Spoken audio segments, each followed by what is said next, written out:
les réseaux sociaux ont leurs mauvais côtés mais de très bons aussi. À l'automne 2017, ils ont notamment permis de libérer la parole de nombreuses femmes réduites au silence de trop longues années. Quelque temps après la révélation de l'affaire Harvey Weinstein, magnat du cinéma accusé par de nombreuses victimes d'agressions sexuelles, des internautes se sont servis des réseaux sociaux pour faire part, à leur tour, des atrocités commises sur leur personne par des hommes de pouvoir, se servant de la vulnérabilité de leur statut pour forcer les femmes à les satisfaire sexuellement. S'il est évident que la naissance du mouvement et la libération de la parole a permis à de nombreuses femmes d'obtenir justice, certains spectateurs déplorent que les choses aient pris une telle tournure et que la moindre action, pouvant parfois relever d'une maladresse, fasse l'objet d'une poursuite en justice.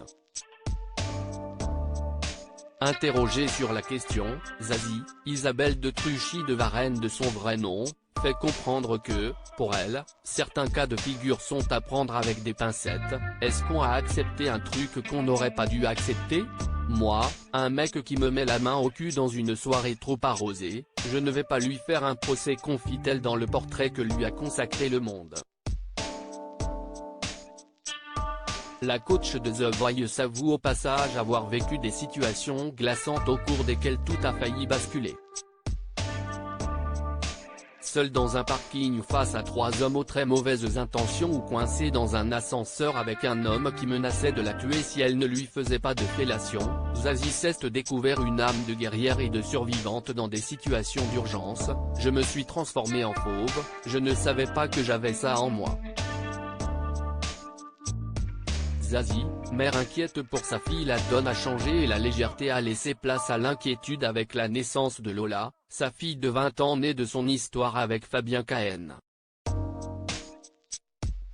Zazie le confesse, si elle n'a pas peur du danger, elle se doit de le confronter, je me dois de rester un peu en vie.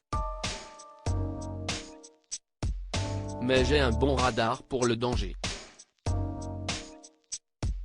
Moi qui ai voyagé seul un peu partout dans le monde, à l'époque, on pouvait. Je crois que ça repose sur ma confiance dans l'autre. Qui est aussi une confiance en soi. Espérons pour elle que Lola ait hérité de cette faculté.